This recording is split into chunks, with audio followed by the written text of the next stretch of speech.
হরে কৃষ্ণ। গত ক্লাসে আমরা 12 পর্যন্ত শেষ করলাম। এখানে আমরা দেখলাম একজন প্রশ্ন করছেন যে কর্ম থেকে যদি ভক্তি শ্রেষ্ঠ হয়, তাহলে তুমি আমাকে কেন কর্ম করতে বলছো? যুদ্ধ করাটা তো কর্ম। তুমি আমাকে ভক্তি কেন করতে বলছো না? আমাকে সন্ন্যাসী সন্ন্যাসী হয়ে সংসার ত্যাগ করে কেন চলে যেতে বলছো না? সবকিছু ত্যাগ টুক করে আহ বিষয় বৈরাগী হয়ে আমি কোথাও চলে যাই, এটাই তো ভালো হয়। তো এখানে ভগবান বুঝাচ্ছেন যে চাইলেই কিন্তু আমরা কর্ম ত্যাগ করে চলে যেতে পারবো না, কারণ আমরা জড় বন্ধনে আছি। মায়া আমাদেরকে জোর করে হলেও এই কর্মে নিয়োজিত করবে। চাইলেই কর্মের বন্ধন থেকে মুক্ত হওয়া যায় না, এটা একটা প্রসেস আছে। আমি চাইলাম এখনই কর্মটর্ম সব ছেড়ে দিলাম আর আমার ভেতর থেকে এই কর্মের বাসনা চলে যাবে, বন্ধন চলে যাবে, সেরকম না। কর্মের বাসনা থেকে যায়।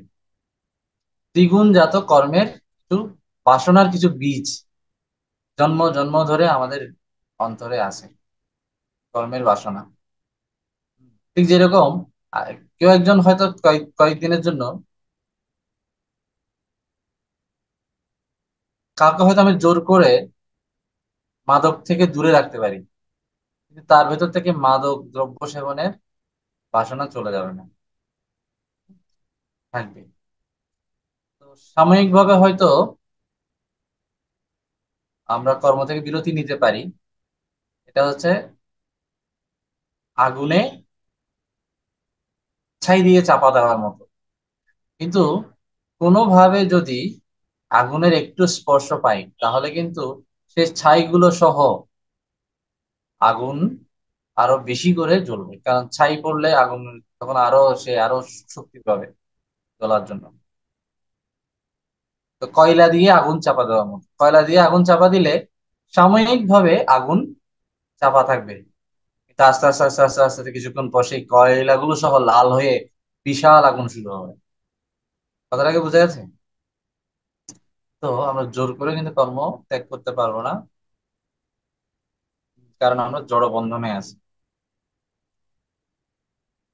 তো তখন ভগবান বলছেন, তুমি বাহ্যিকভাবে দমন করলেও মনে মনে তোমার ভিতরে বিষয়ের স্মরণ হতে থাকবে, তখন তুমি একদম ভণ্ড ছাড়া আর কিছুই হবে না।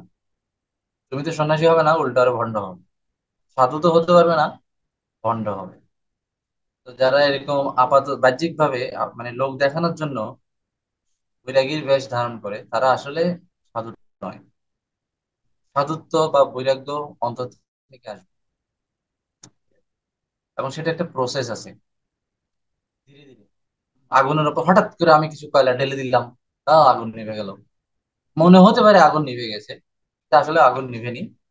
আগুন আরো দাও দাও করে কিছুক্ষণ পর সেই কয়লাগুলো সহ লাল হয়ে আরো আগুন বাড়বে। তো এটা বলতে গিয়ে এর কারণ হিসেবে এই ত্রিগুণ আছে, সত্য রজ তম। এই ত্রিগুণ আমাদেরকে পরিচালনা করছে। কেন আমরা জোর করে কর্মবন্ধন থেকে মুক্ত হতে পারবো না? কারণ ত্রিগুণের প্রভাবে আমাদের কর্মের বাসনা আছে।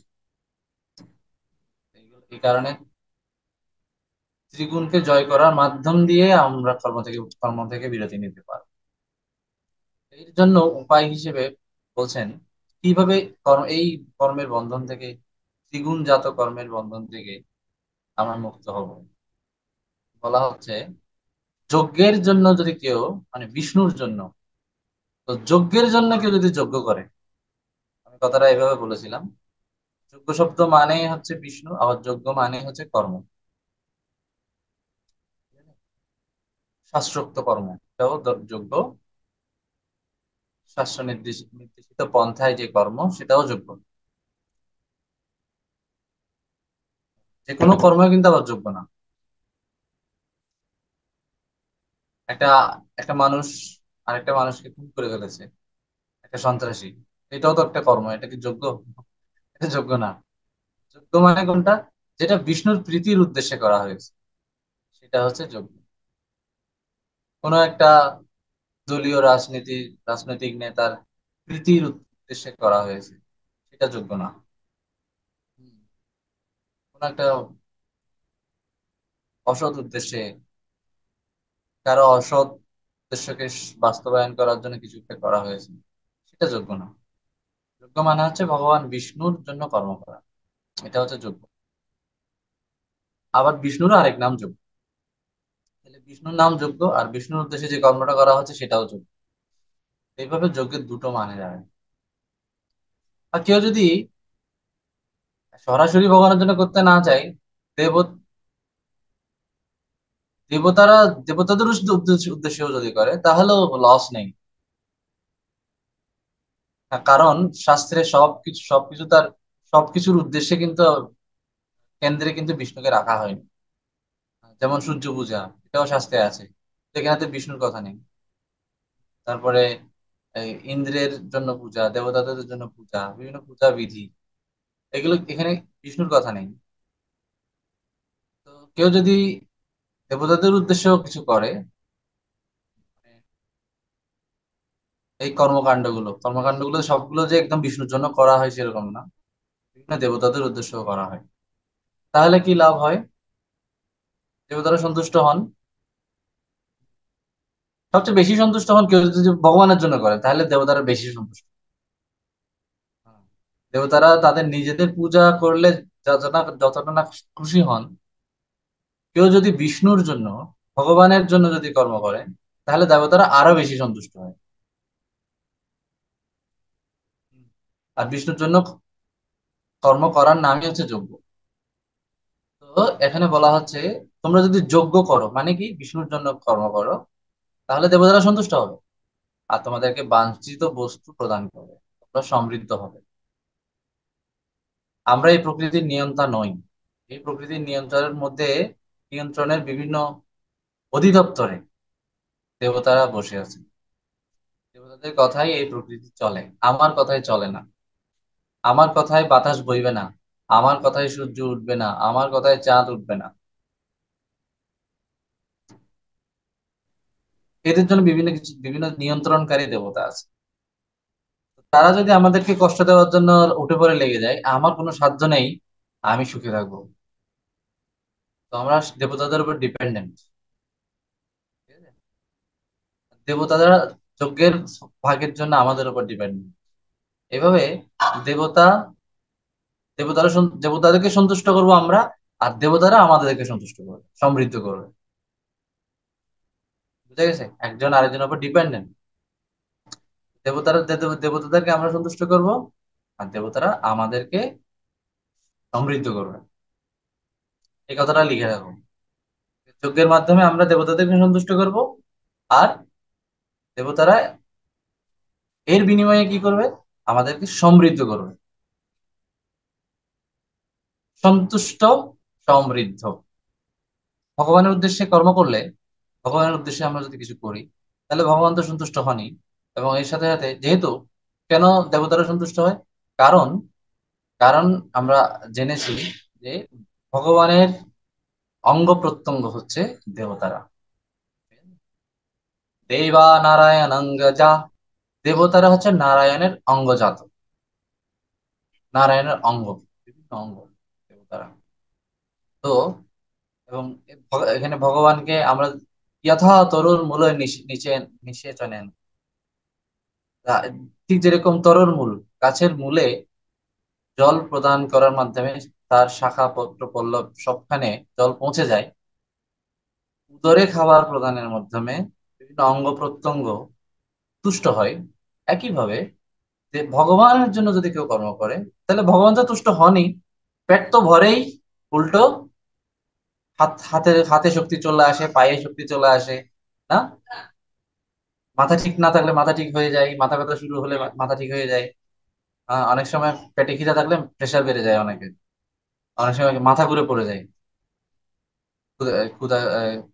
ক্ষুধা থাকলে। তো ওই সময় আর মাথা ঠিক হয়ে যায়। তাহলে পেটে খাবার দিলে পেট তো ঠিক হয়, পেট তো সন্তুষ্ট হয়ই, তো এর সাথে সাথে কি হয়? আমরা দুর্বলতা, যে পুরো শরীরে যে দুর্বলতা, সেগুলো সব চলে যায়। যেখানে যেখানে প্রবলেম সেগুলো সব ঠিক থাকে। আমাদের যদি চোখ কান ব্যথা করে বা আমাদের যদি মাথা ব্যথা করে, তাহলে আমরা ওষুধ খাই। ওষুধটাকে দিই কোথায়? কোথায় ওষুধ দিই? ট্যাবলেটটা কোথায় দিই? কানের ভিতরে না নাকের ভিতরে? নাকি মাথা ছিদ্র করে মাথার ভিতরে দিই? না, এগুলো সবার কানেকশন আছে আমাদের পেটের সাথে, না? ওষুধটা যায় কোথায়? পাকস্থলীতে। এখান থেকে ভিটামিন বা যে ওষুধের যে কেমিক্যাল, সেটা যেখানে যাওয়ার সেখানে গিয়ে আমাদের সমস্যার সমাধান করে ফেলে। একই রকম আমরা যখন আমরা ভগবানের জন্য কিছু করি, ভগবান তো সন্তুষ্ট হয়ই, সাথে সাথে দেবতারাও সন্তুষ্ট হয়ে যায়, ঠিক অঙ্গ প্রত্যঙ্গের মতো। ঠিক আছে? আর দেবতারা যখন এই কাজটা হয়, তখন জীবকুল, এই জীবেরাও কিন্তু ভগবানের অংশ, তারাও সমৃদ্ধ হয়।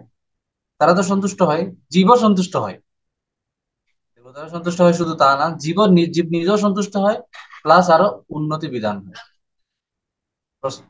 আরো বেশি সমৃদ্ধ হয়। এটা আমরা 9 থেকে 12-র মধ্যে জেনেছি। এরপর হচ্ছে 13। আর এই সন্তুষ্ট করার পন্থা হচ্ছে হরিনাম। কলিযুগে ভগবানকে সন্তুষ্ট করার একদম সবচেয়ে ইফেক্টিভ, কার্যকরী পন্থা হচ্ছে হরে কৃষ্ণ হরে কৃষ্ণ কৃষ্ণ কৃষ্ণ হরে হরে, হরে রাম রাম রাম হরে হরে। হরিনাম সংকীর্তন। যজ্ঞের জন্য যদি কেউ ভগবান ভগবানকে যদি কেউ অন্ন নিবেদন করে, তাহলে বলা হচ্ছে পাপ মুক্ত হবে। ভগবানকে নিবেদন করে অন্নাদি গ্রহণ করার মাধ্যমে ভগবত ভক্তগণ সমস্ত পাপ থেকে মুক্ত হন। আর যারা শুধুমাত্র নিজেদের ইন্দ্রিয় তৃপ্তির জন্য অন্ন রন্ধন করে, তারা কেবল পাপ বক্ষণ করে। রান্না, নিজের জন্য রান্না, ভগবানের জন্য রান্না, মধ্যে পার্থক্য আছে। নিজের জন্য ভগবানের জন্য রান্না করলে পাপ থেকে মুক্তি। আর নিজের জন্য রান্না হলে কি হবে? পাপ বক্ষণ হবে। সেটা যে রান্নাই হবে হোক। নিরামিষ হলো, অনেকে বলে জানেন, আপনি আমার সাথে কথা বলছেন, আমি 1 যুগ 12 বছর ধরে নিরামিষ খাই। 1 যুগ 12 বছর ধরে নিরামিষ, জন্ম থেকেই তো গরু ছাগলেরা নিরামিষ খাচ্ছে। তাদের থেকে আপনি অনেক উন্নত হলেন নাকি? ওরা তো জন্ম থেকে নিরামিষ খায়। তো নিরামিষ খাওয়াটাই যথেষ্ট না? হ্যাঁ, এটা একদম মন্দের ভালো, মন্দ কম মন্দ আর কি। কিন্তু সব ভালো কোনটা? ভগবানকে নিবেদন করা, অন্নাদি। অন্ন মানে কি? অন্ন মানে কি? অন্ন মানে খাবার। অন্ন মানে শুধু চালকে বোঝায় না, ধান ভাতকে বোঝায় না। অন্ন মানে হচ্ছে যে কোনো খাবার, মানে আমি যাই খাচ্ছি নিরামিষের মধ্যে, এই যে যা কিছু উৎপাদন হচ্ছে সবই অন্ন। যা কিছু প্রকৃতিতে উৎপাদন হচ্ছে, উদ্ভিদজাত যা কিছু, যা কিছু আমরা গ্রহণ করি, যা কিছু আমরা ভগবানকে ভোগ লাগাই, সবই অন্ন। অনেকে একাদশীতে অন্ন বলতে লজ্জা পাই না, কারণ ওরা মনে করে কি অন্ন মানে ভাত। অন্ন মানে ভাত না শুধু, অন্ন মানে হচ্ছে যে কোনো খাবার। তো একাদশী তো সেই প্রসাদ অন্ন অমৃত পাও রাধা কৃষ্ণ গুণ গাও বলা যাবে। অনেকে বলে সেই প্রসাদ অনুকল্প পাও, রাধা কৃষ্ণ গুণ গাও। মানে অন্ন বলা যাবে কিনা সেটা নিয়ে চিন্তায় পড়ে যান। অন্ন বলা যাবে, কোনো অসুবিধা নেই। তো সেই প্রসাদ অন্ন অমৃত পাও। তো যেটা বলছিলাম যে নিজেদের ইন্দ্রিয় তৃপ্তির জন্য যদি আমরা নিরামিষও রান্না করি, তাতেও কিন্তু পাপ আছে। এটা মন্দের ভালো, কিন্তু মন্দ থেকে ঊর্ধ্বে নয়। এটাও মন্দ, এর মধ্যে কম। মানে একদম প্রাণী হত্যার চেয়ে এটা একটু ভালো। এই মানে এটাও ক্রাইম, কিন্তু এর শাস্তি ওরকম হবে না আর কি। কিন্তু এটাও ক্রাইম, ভগবানকে না দিয়ে খেলে সেটা ক্রাইম। তো এর ফল হিসেবে পাপ ভক্ষণ, পাপ হয়।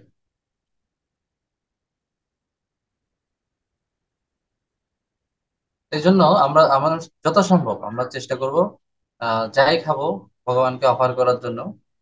যারা পূর্ণ নিরামিষাশী তারা চেষ্টা করবে সবকিছুই ভগবানকে অফার করে খেতে। ভগবানকে অফার না করে যেন কিছুই খাওয়া না হয়, এটা খেয়াল রাখতে হবে। ঠিক আছে? হ্যাঁ, অনেকে ভাবতে পারে প্রভু আমি তো সপ্তাহে 7 দিনই নিরামিষ কিভাবে খাবো, আমার তো পরিবার পরিজন সেরকম না। কিভাবে আমি এটা করতে পারি? আমি বুঝতে পারছি আমি পাপ ভক্ষণ করছি, কিন্তু আমি কিভাবে 7 দিন সম্ভব আমার পক্ষে? আমার পরিবার আমাকে সাপোর্ট দেবেন? হ্যাঁ, এটা 7 দিনই 7 দিন শুরু করার হয়তো সম্ভব না অনেক শুরুর দিকে। আস্তে আস্তে শুরু করা যেতে পারে। যেমন অনেকের পরিবারে সপ্তাহে একদিন নিরামিষ খায়। হুম, ওটা গুরুবার, অনেকে বৃহস্পতিবারে খায়, অনেকে শুক্রবারে নিরামিষ চলে। ওই নিরামিষটা ভগবানের জন্য রান্না করা যেতে পারে, সুন্দর করে ভোগ লাগানোর জন্য। ঠিক আছে, তো সপ্তাহে একদিন কি হলো, এঙ্গেজ হয়ে গেল, ওটা ফিক্সড। এরপরে আছে একাদশী। একাদশীর দিন, একাদশীর দিন তো একাদশী থাকলে তো তাহলে সেটাও তো নিরামিষ হয়ে গেল, সেটাও ভোগ লাগানো যায়। তো মাকে উদ্বুদ্ধ করা যায়, বাবাকে উদ্বুদ্ধ করা যায় যে আমরা একাদশী থাকি, চলো একাদশী থাকলে ভালো হবে। এটা এমনি এমনি বললে হবে না, এটার একটা আহ কি বলে, একটা ভিডিও দেখানো যেতে পারে মাহাত্ম্য সূচক। সেটা দেখলে তখন আচ্ছা ঠিক আছে, এতই যখন মাহাত্ম্য তাহলে আমরা এখন থেকে একাদশী থাকি। তাহলে মাসে আরো 2 দিন এঙ্গেজ হয়ে গেল। ঠিক আছে, তাহলে এভাবে আস্তে আস্তে সপ্তাহের দিনগুলো এঙ্গেজ করলে দেখা যাবে কি মানে কখন যে মাসের মধ্যে 20-25 দিন এমনিতেই দেখা যাচ্ছে নিরামিষ খাওয়া হয়ে যাচ্ছে। তখন একটা ভগবান একটা বুদ্ধি দিবে, দেখো এতদিনই তোমরা নিরামিষ খাচ্ছ, প্রায় দেখা যাচ্ছে মাসের বেশ অর্ধেক দিনই তোমরা নিরামিষই খাচ্ছ, তাহলে আর বাকি দিন পাপ করে লাভ কি?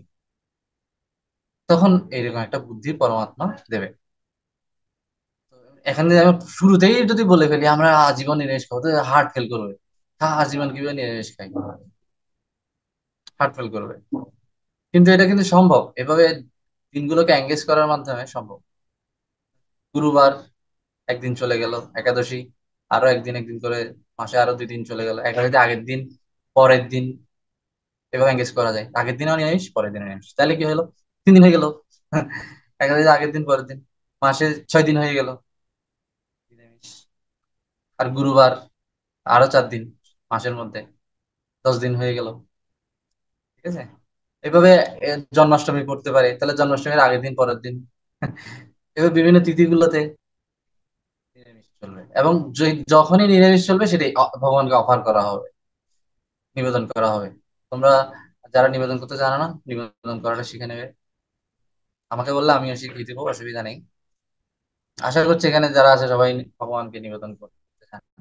একদম সিম্পল ওয়েতে বাসায় নিজেরা রান্না করে নিজেরাই নিবেদন করবে। ঠিক আছে, বা মা রান্না করলে তোমরা নিবেদন করবে, এইভাবে করে স্টার্ট হবে।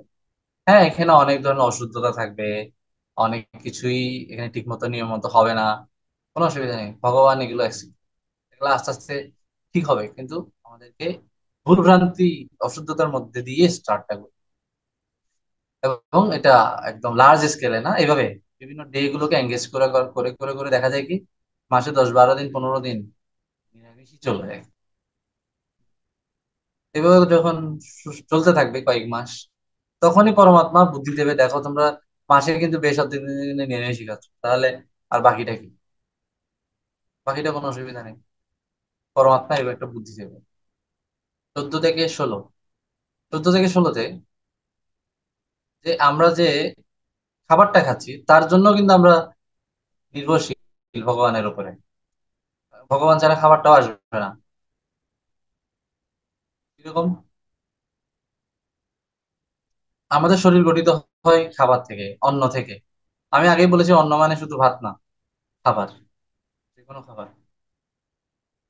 বৈধ যে কোনো খাবার, প্রাণী হত্যা টত্যা এগুলো না, মানে প্রাকৃতিক যে কোনো খাবার, অন্ন, এগুলো প্রকৃতিতে হয়।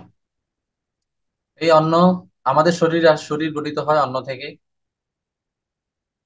অন্ন আসে বৃষ্টি থেকে, বৃষ্টি থেকে আসে যজ্ঞ থেকে, আর যজ্ঞ থেকে এসছে শাস্ত্র থেকে, শাস্ত্র থেকে এসছে বেদ।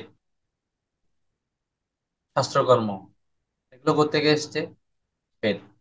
বেদ করতে গিয়ে এসছে ভগবান থেকে। বুঝে গেছে?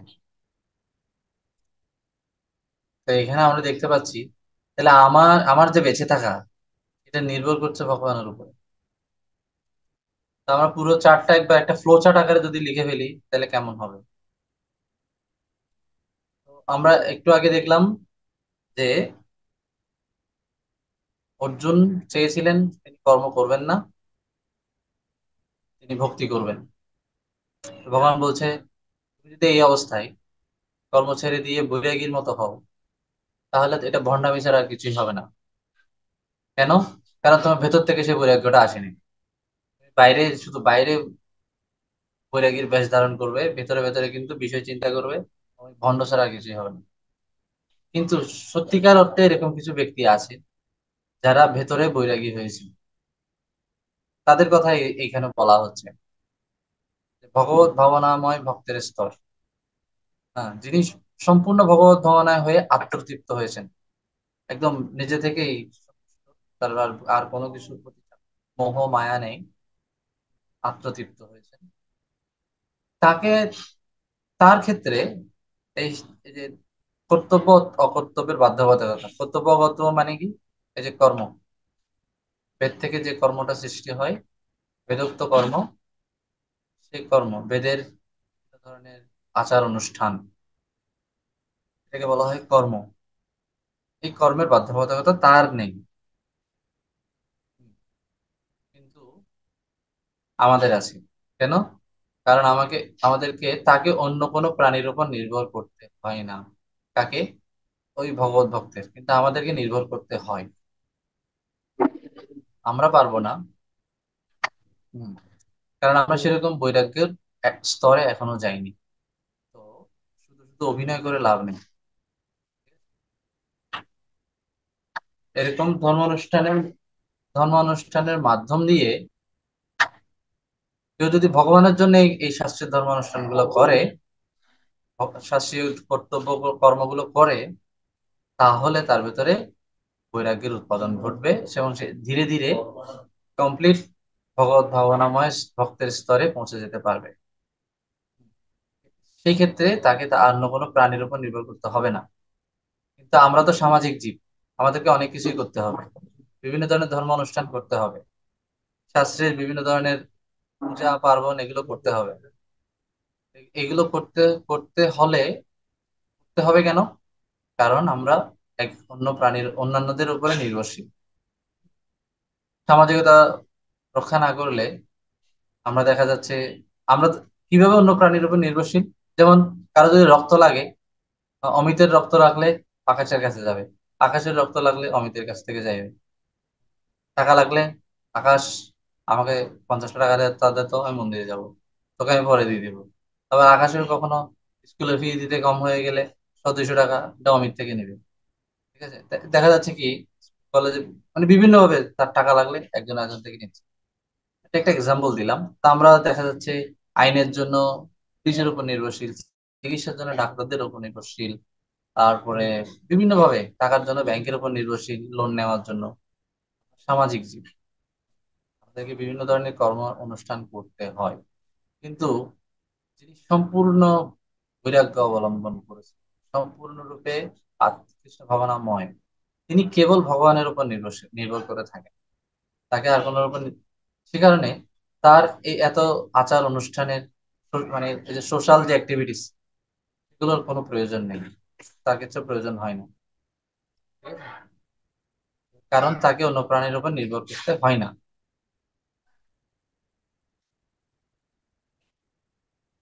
তো যারা ভগবত ভাবনাময়, তার মানে তারা তো কোনো ধরনের শাস্ত্রীয় কর্ম অনুষ্ঠান করেন না।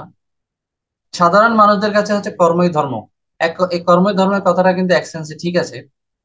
হ্যাঁ, এটা কোন কর্ম? এই যে বেদোক্ত কর্ম, বেদে যে কর্মের কথা বলা আছে, সেই কর্মটাই অ্যাকচুয়ালি আসলে ধর্ম। এখানে যে বলা হচ্ছে ধর্মানুষ্ঠান, ধর্মানুষ্ঠান মানে হচ্ছে এই কর্মটাকে বোঝানো হয়েছে। বেদোক্ত কর্মটাই হচ্ছে ধর্ম। তো ওই সেন্সে কর্মই ধর্ম, ঠিক আছে। হ্যাঁ, কিন্তু যে চোর যে চুরি করছে সেটাও তো তার একটা কর্ম, তো এটা ধর্ম না। শাস্ত্র বিহিত কর্মগুলাই হচ্ছে ধর্ম।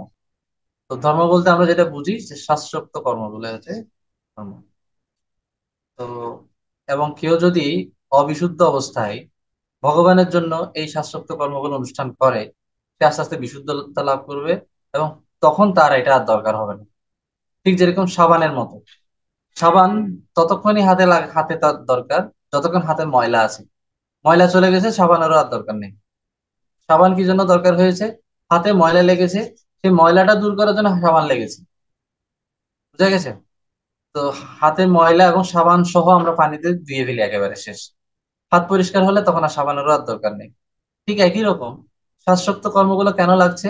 কারণ আমরা এখন অবিশুদ্ধ অবস্থায় আছি, আমাদেরকে বিশুদ্ধ করার জন্য শ্বাসরোক্ত কর্ম লাগছে, যেটা দিয়ে আমরা ভগবানের সেবা করবো। ঠিক আছে?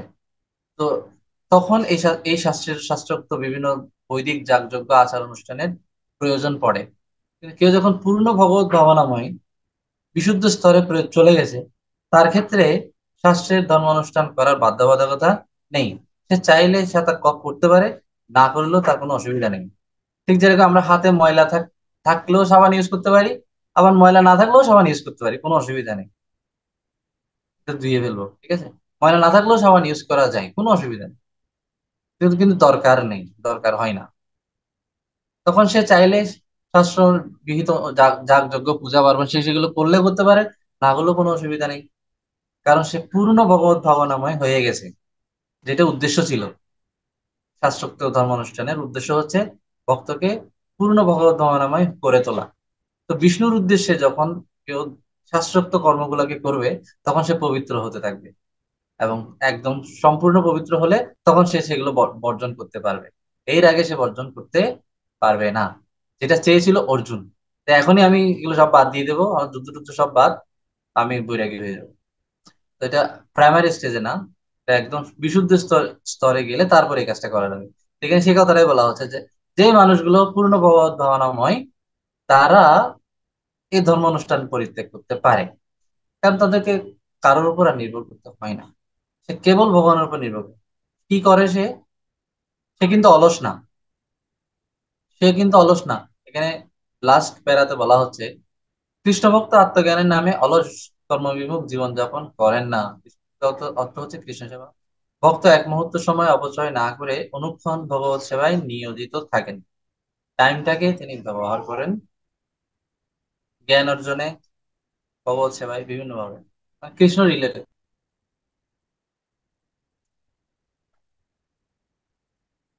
তো এরকম কোন এক্সাম্পল আছে যারা ধর্মানুষ্ঠানও করেছেন আবার পবিত্র হয়েছেন? এরকম কোনো এক্সাম্পল আছে যারা ধর্মানুষ্ঠান করেছেন তা আসক্ত হননি, এবং এর সাথে সাথে উত্তম ভক্তি করেছেন, ভগবত ভাবনাময় হয়ে গেছেন? এরকম কোনো এক্সাম্পল আছে? এক্সাম্পল ভগবান নিজেই দিচ্ছেন। এরকম এক্সাম্পল হচ্ছেন জনক রাজা। ঠিক আছে? এই যে, অতএব অর্জুন, তুমি কর্মের ফলের প্রতি আসক্ত না হয়ে কর্তব্য কর্ম সম্পাদন করো, এইভাবে উত্তম ভক্তি লাভ করা যায়। একটু আগে আমি বলেছিলাম, কেউ যদি এই শাস্ত্রীয় কর্তব্য কর্মগুলো অনুশীলন করে, ফলের প্রতি আসক্ত না হয়ে কেবল ভগবানের জন্য, সেলফলেস, মানে আমার কোনো ইন্টারেস্ট নেই, ভগবানের জন্যই করলাম, এরকম প্র্যাকটিস যদি কেউ করে, যে কোনো কাজ, ইয়ৎ করোসি ইয়দৎ নাসি, যে কোনো কাজ যদি কেউ ভগবানের জন্য করে, আমার জন্য না, ভগবানের জন্য, তাহলে সে উত্তম ভক্তি লাভ করবে। এটার এক্সাম্পল কি? জনক রাজা, সীতা মাতার, মাতা সীতার বাবা জনক রাজা। তাকে বলা হচ্ছে রাজর্ষি। রাজর্ষি মানে রাজা হয়েও যিনি ঋষির মতো। আর ঋষি সাধারণত তপবনে থাকে, তপস্যা করেন, বনে জঙ্গলে থাকেন, আশ্রমে থাকেন। কিন্তু উনি রাজা, কিন্তু কেউ বলবে না উনি একজন বিষয়ী, তিনি হচ্ছেন ঋষি। তো রাজা হয়েও যিনি বৈরাগী, মানে কর্মে আবদ্ধ হয়েও যিনি বৈরাগীর মতো, তো এই ব্যক্তিরাকে বলা হয় রাজর্ষি। কর্ম করছেন কিন্তু তার ভিতরে ঋষির মতো তার মনোবৃত্তি, অনাসক্ত বৈরাগীর মতো মনোবৃত্তি, কেবল ভগবানের জন্য করছেন, আসক্ত না হয়ে, ফলের প্রতি আসক্ত না হয়ে, তখন এই ব্যক্তিটাকে বলা হয় রাজর্ষি।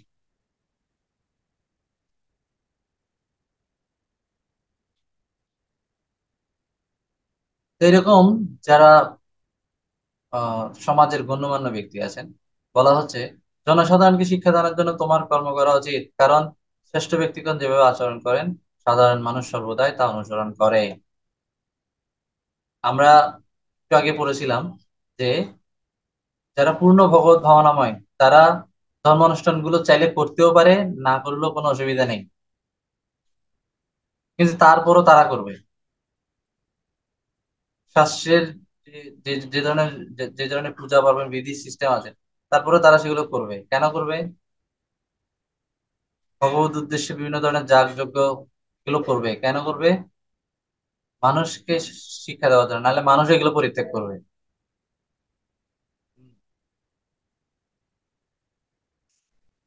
ভগবত ভক্তরা জন্য দেখা যায় কি শাস্ত্রকে মেনে চলেন, নাহলে ব্রহ্মচারী সন্ন্যাসী এগুলো এগুলো হচ্ছে বিভিন্ন বর্ণাশ্রম, এবং এগুলো হচ্ছে শাস্ত্রীয় ধর্মানুষ্ঠান। এগুলো কোনো প্রয়োজন নেই। মহাপ্রভু বলছেন, আমি বিপ্র নই, আমি সন্ন্যাসী নই, আমি বানপ্রস্থী নই, আমি ব্রহ্মচারী নই, আমি গৃহস্থ নই, আমি কেবল ভগবানের নিত্য দাস। তাহলে আমরা এখানে ব্রহ্মচারী দেখতে পাচ্ছি, সন্ন্যাসী দেখতে পাচ্ছি। তো এই ধরনের আশ্রমগুলো কেন? সবাই কিন্তু ভগবানের দাস, নিত্য দাস। তাহলে এরকম সাদা কালার, স্যাফরন কালার, বৈরাগীর কালার, গেরুয়া কালার, কারো হাতে দণ্ড আছে, কারো হাতে দণ্ড নাই, কেউ গোল করে ধুতি পরবে, কেউ কোছা গাছ দিয়ে ধুতি পরবে, এরকম এত এত কেন? এগুলো হচ্ছে শাস্ত্রীয় কিছু সিস্টেম। সিস্টেমটা আমরা যদি ফলো না করি, তাহলে সাধারণ মানুষ আমাদের মতোই আচরণ করতে থাকবে, এলোমেলো আচরণ করবে। যদিও সবাই একই ভগবত ভক্ত, ভগবত ভক্ত সে সাদা কাপড়ের হোক আর গেরুয়া কালারের হোক, কেউ যদি উন্নত হয় তাহলে সবাই সমান। তাহলে এই বৈদিক সিস্টেম, বর্ণাশ্রম ধর্ম, এগুলো দরকার হয়। ওই যে আগে বলেছিলাম সাবানের কেন দরকার হয়, হাতের ময়লা দূর করার জন্য। হাত পরিষ্কার হলে আর সাবানের দরকার হয় না, সবাই দিব্যস্তরে সবাই একই রকম। ঠিক আছে, ওখানে লাল কালার সাদা কালার কিছু এরকম ভেদাভেদ নেই। কিন্তু এখানে কিন্তু তারপরেও তা ফলো করতে হবে। কেন? সাধারণ মানুষ তো পবিত্র হয়নি, তাদেরকে পবিত্র হওয়ার জন্য তারা যেন অনুসরণ করে শ্রেষ্ঠ ব্যক্তিদেরকে, সেজন্য আচরণ করে দেখাতে হবে। শ্রেষ্ঠ ব্যক্তির দরকার না হলেও সে তাকে আচরণ করতে হবে। তো অর্জুনকে বলা হচ্ছে যে তুমি যদি, আমি জানি তুমি বৈরাগী, কিন্তু তোমাকে অনুসরণ করে আরো অনেকে এগুলো পরিত্যাগ করবে। এই জন্য অন্তত তুমি তাদেরকে শিক্ষা দেওয়ার জন্য হলেও তুমি আচরণ করো, কারণ তুমি অনেক শ্রেষ্ঠ ব্যক্তি, তুমি অনেকের কাছে হিরো, আইডল। তুমি এই জন্য অনুসরণ করো। তুমি যেভাবে আচরণ করবে অন্যরা সেটা ফলো করবে। এই জন্য তুমি শাস্ত্রকে পরিত্যাগ করো না, শাস্ত্রীয় কর্মকে পরিত্যাগ।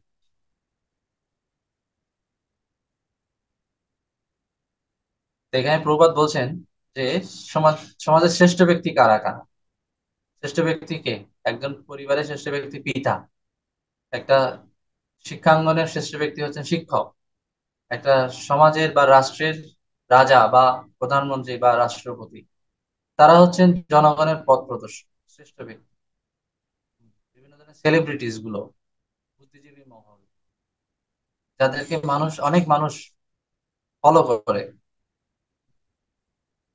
ফেসবুকে যাদের অনেক ফলোয়ার, ফ্যান ফলোয়ার, তো তাদের উচিত শাস্ত্র অনুসরণ করে জীবন যাপন করা, ইচ্ছা মতো নয়।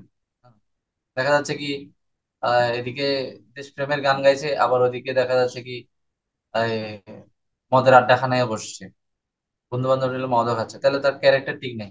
তার দেশে তার মুখে দেশপ্রেম তো মানায় না, দেশপ্রেমের কথা মানায় না, তার ক্যারেক্টারই ঠিক নেই।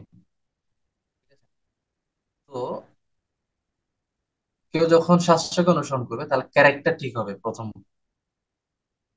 এবং তাকে মানুষ ফলো করবে, তার কথার তখন দামও থাকবে। যারা যারা উপর মহলে আছে, যাদের, যারা বিভিন্ন ভাবে মানুষের সুপরিচিত, জন জননন্দিত, জননিন্দিত না, জননন্দিত, যারা জননন্দিত, পপুলার, জনপ্রিয়, তাদের উচিত স্বাস্থ্যসম্মত জীবনযাপন করা। তাহলে কি হবে? মানুষ তাদেরকে অনুসরণ করে উন্নত হয়ে যাবে। বুঝে গেছে? অসৎদেরকে ফলো করতে করতে আমরা অসৎ হবো, আর সৎ মানুষগুলোকে ফলো করতে করতে আমরা সৎ হবো। তো সেই যারা পপুলার, তারা যদি কৃষ্ণ ভক্ত হয়, তাহলে সাধারণ মানুষ এমনিতে কৃষ্ণ ভক্ত।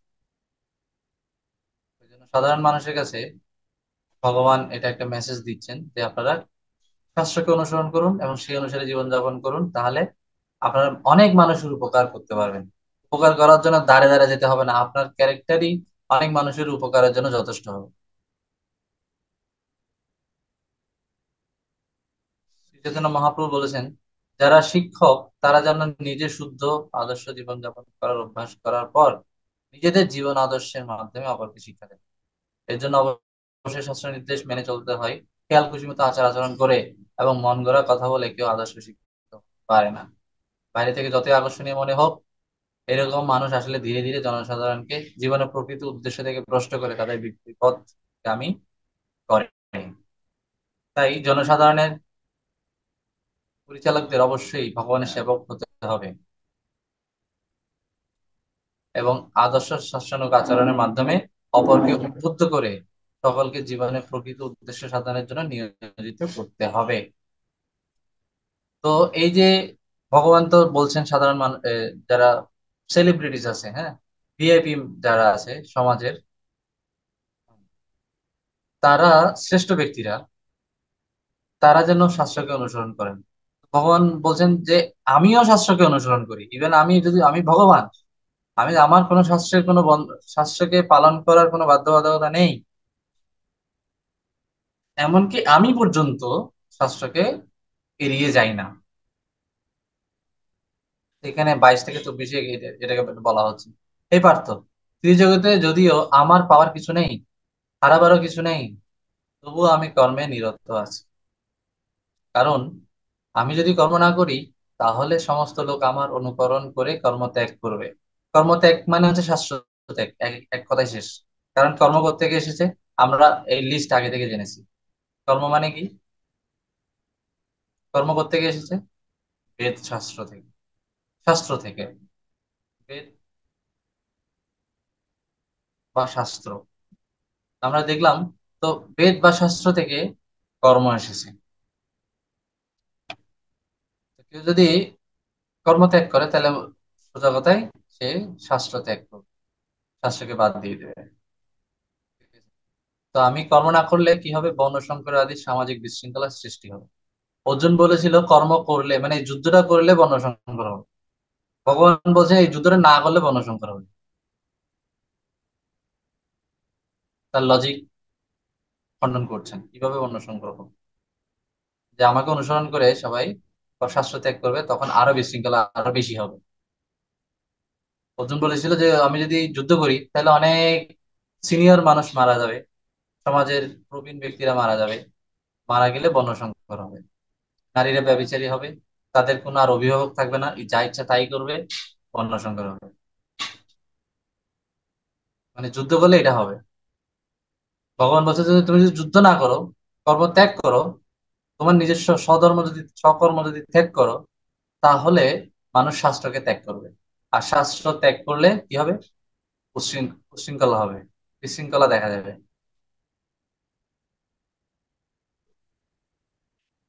পঞ্চরাত্রিক বিধিং উৎপাতেরৈব কল্পতে। শ্রুতি স্মৃতি পুরাণ আদি পঞ্চরাত্রিক বিধিং বিনা, ওইখান থেকে হরির ভক্তি উৎপাতেরৈব কল্পতে।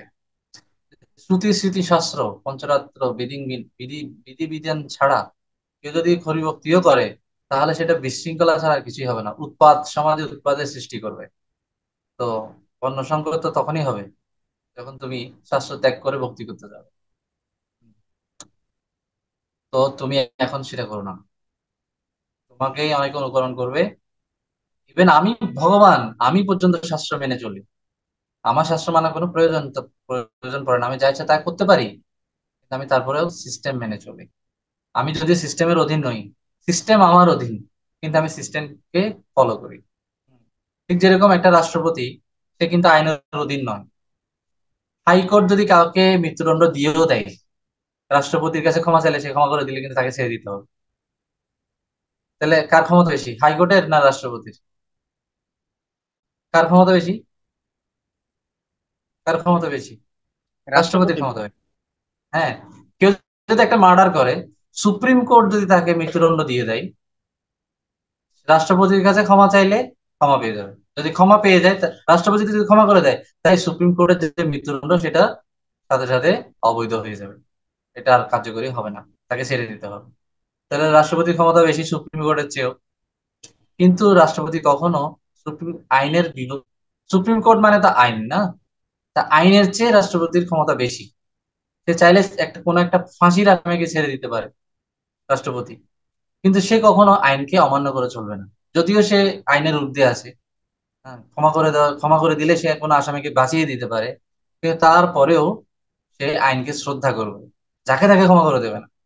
মানে আইনকে সে মেনে চলবে। ঠিক আছে। ঠিক একইভাবে ভগবান পুরো জগতের অধিপতি, তার তার কোনো ধরনের শাস্ত্রের বিধি নিষেধের প্রয়োজন নেই, তিনি বিধি নিষেধের তোয়াক্কা না করলেও চলে। কিন্তু তারপরেও তিনি এই বিধি নিষেধ গুলোকে রেসপেক্ট করেন, ফলো করেন, মেনে চলেন। কেন? কারণ তাকে ফলো করে মানুষ আবার আইনকে অমান্য করা শুরু করে। ঠিক আছে। তো এইভাবে এই যে শাস্ত্র আমাদেরকে বিশৃঙ্খলার হাত থেকে বাঁচাবে। তুমি যদি যুদ্ধ না করো, তাহলে বিশৃঙ্খলা আরো বেশি হবে। ঠিক আছে। তো অর্জুনের এই যুক্তিটা খণ্ডন করেছে এখানে এসে, তৃতীয় অধ্যায়ে এসে। তো এখানে একটা এক্সাম্পল দেওয়া আছে যে ভগবান শাস্ত্রকে অনুসরণ করেন। এই যে চৈতন্য মহাপ্রভু, তিনি তো ভগবান, তার আবার সন্ন্যাসী হওয়ার প্রয়োজন আছে? তিনি ভগবান, তিনি আবার কি সন্ন্যাসী হবেন? তাকে আবার চুল টুল ফেলে দিয়ে লাঠি দণ্ড নিয়ে সন্ন্যাস আশ্রম, আশ্রম ধর্ম, এটাও তো একটা বর্ণাশ্রম ধর্ম না? তাকে সন্ন্যাস নেওয়ার কোনো প্রয়োজন ছিল? তো কৃষ্ণ, তাকে গৃহস্থ যে বিধিবিধান সেগুলোর মেনে চলার কোনো প্রয়োজন ছিল? প্রয়োজন ছিল না। তারপরে তিনি সেগুলো ফলো করেছেন। তিনি আহ অতিথিদের ভালো সৎকার করেছেন, রাজ্য পালন করেছেন। তিনি তো যা খুশি তা করতে পারতেন। তাকে অনুসরণ করে দেখা যায় মানুষ সেরকম করতো, আরো বিশৃঙ্খলা হতো। তো মহাপ্রভু দেখা যাচ্ছে কঠোর সন্ন্যাস করতো। মহাপ্রভু স্ত্রীদের কাছে যেতেন না। কেন? তিনি তিনি তো ভগবান, তিনি স্ত্রীদের কাছে গেলে কি হবে? মায়া তাকে ধরবে? মায়া তো তার অধীন, মায়াকে তিনি পরিচালনা করেন, তিনি তো মায়াগ্রস্ত কখনোই হবেন না। তাহলে এই স্ত্রীদের কাছ থেকে তিনি কেন দূরে থাকতেন? তিনি সেটা ফলো করেছেন যাতে মানুষ তার থেকে শিক্ষা নেয়। তো ভগবানকে আমরা কখনোই অনুকরণ করতে যাব না। আহ, যেমন এখানে মহাদেব, তিনি বিষ পান করেছেন, তো তাকে অনুকরণ করতে গিয়ে যদি আমরাও বিষ পান করি, তাহলে আমরা মারা যাব। কিন্তু মহাদেব মারা যাননি। তো এরকম ভগবানের কিছু লীলা আছে যেগুলো কখনো কখনো আহ বিতর্কিত মনে হতে পারে। কৃষ্ণ করলে লীলা আর আমরা করলে ক্যারেক্টার লীলা, এরকম বলে থাকে অনেকে। কৃষ্ণের অনেক কিছু করার ক্ষমতা আছে, এবং তিনি করবেনও।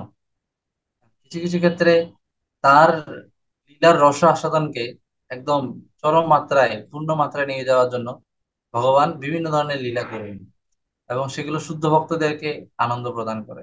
আর সাধারণ মানুষ তার নিন্দা করে, নৈতিকতা বর্জিত, হ্যাঁ, তারপরে এই লম্পট, এরকম অনেক ধরনের কথা মানুষ বলবে। কৃষ্ণের বেলায় দেখা যায় কি তিনি অনেক ধরনের নৈতিকতার বর্জিত অনেক কাজ করেছেন, যেটা মনে হতে পারে অসামাজিক বা, কিন্তু আমাদের আচার্যদের কাছ থেকে এগুলো ব্যাখ্যা শুনতে হবে। যেখান থেকে শুনলে আমরা ভুল বোঝা শুরু করবো, এবং সেরকম নিজেরাও আচরণ করা শুরু করবো। তো বিশৃঙ্খলা আরো বেশি হবে।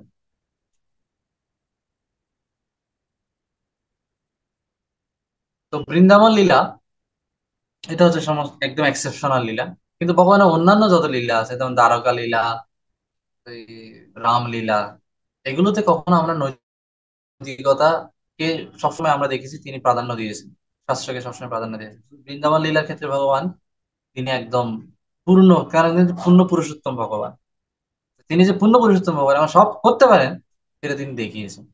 বৃন্দাবন লীলাটা হচ্ছে অন্যান্য সবকিছু, সব লীলা থেকে এক্সেপশনাল। ঠিক আছে। এবং মানুষ এই বৃন্দাবন লীলাগুলোরই কি করে, নিন্দামন্দ করতে থাকে, কারণ তারা বুঝতে পারে না। এগুলো আচার্যদের কাছ থেকে জানতে হবে। তো অনেকে ভগবানকে ফলো করে, এখানে বলা হচ্ছে অনেকে মহাবন্ড আছে যারা ভগবানকে ফলো করে অবতার সাজে বিভিন্ন জাদু ছলাকলা দেখিয়ে লোককে বিভ্রান্ত করতে থাকে ভগবানকে ফলো করে। তো যে এখানে বলা হচ্ছে এই সামাজিক বিশৃঙ্খলা দেখা দিবে। সামাজিক বিশৃঙ্খলা গুলো কিরকম, মানে ভগবানকে অনুসরণ করলে, উল্টাপাল্টা ভাবে অনুসরণ করলে কিরকম বিশৃঙ্খলা দেখা যাবে? এই যে বিভিন্ন অবতার আসবে, মানুষকে বিভিন্ন ভাবে প্রতারণা করতে থাকবে, এই ধরনের অনেক দেখা যাবে। এই যে রাসলীলার অনুকরণ করতে থাকবে, ঠিক আছে?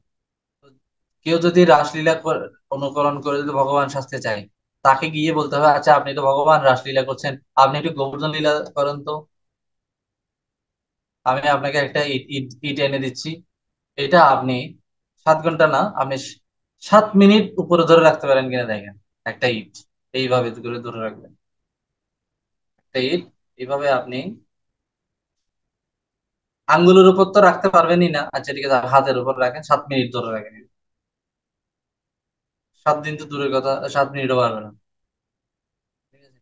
তো উনি নাকি আবার ভগবান শাস্তি আছে। তো যিনি রাসলীলা করতে পারেন তিনি গোবর্ধন লীলাও করতে পারেন, ঠিক আছে? তা আপনি রাসলীলাটা বেছে নিবেন, গোবর্ধন লীলাটা বাদ দিয়ে দিবেন। তা আপনাকে তো আমি চিনে ফেলেছি। এই ধরনের না, ভগবান সব দিক দিয়েই ক্ষমতা দেওয়া। তো আমরা আজকে এখানেই রাখবো। আমরা কি জানলাম? যে আমরা যজ্ঞের যে ফ্লো চার্ট সেটা জানলাম। দেবতারা সন্তুষ্ট হয় কিভাবে?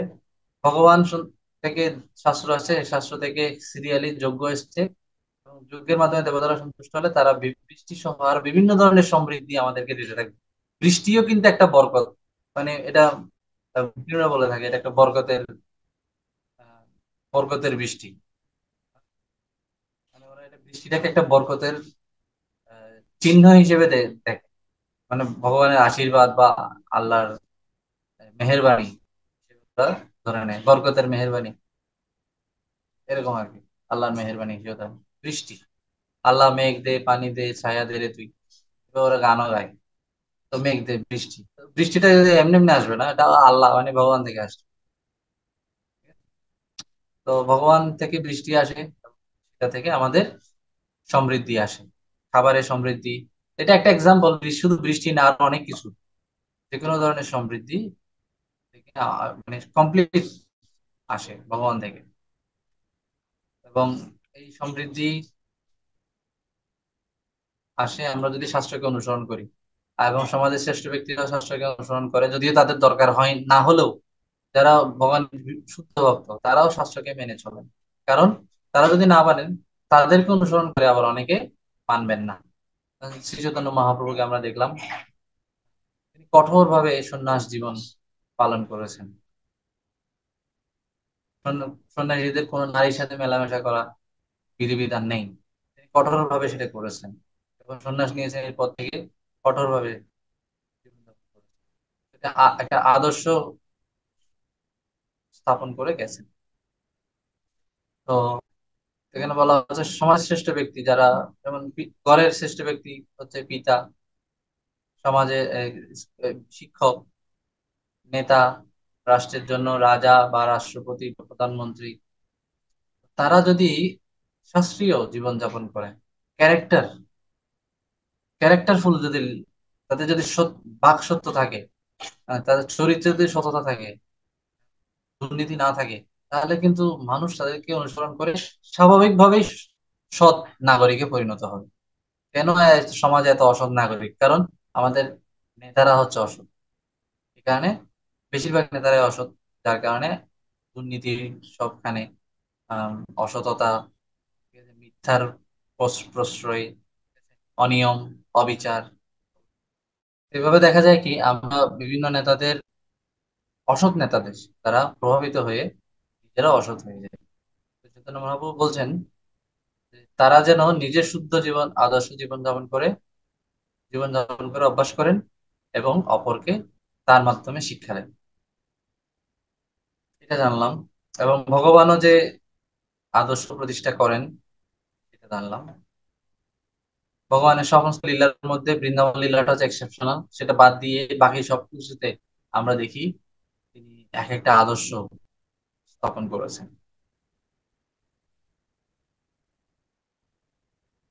আর এটা হচ্ছে সবার জন্য। আর বৃন্দাবন লীলাটা হচ্ছে কেবল তার ভক্তদের জন্য। উন্নত ভক্ত কেবল তারাই এই লীলার মাহাত্ম্য মর্মার্থ বুঝতে পারবে। তো আমরা কখনোই ভগবানের বৃন্দাবন লীলাকে ভুল বুঝবো না। আমরা যথাযথ সোর্স থেকে এই লীলার মহিমা মাহাত্ম্য ব্যাখ্যা, এরপর আগামী ক্লাসে আমরা 25 থেকে স্টার্ট করব। আশা করি ওই দিন আমাদের শেষ হবে, বা আরেকটা ক্লাস। সবাইকে অনেক ধন্যবাদ। আজকের ক্লাসের উপর কারো কোনো প্রশ্ন আছে? প্রভুপাদ কি জয়। গুরু মহারাজ কি জয়। অনন্ত কোটি বৈষ্ণব বৃন্দ কি, সমবেত ভক্তবৃন্দ কি জয়। নিতাই গৌর প্রেমানন্দে।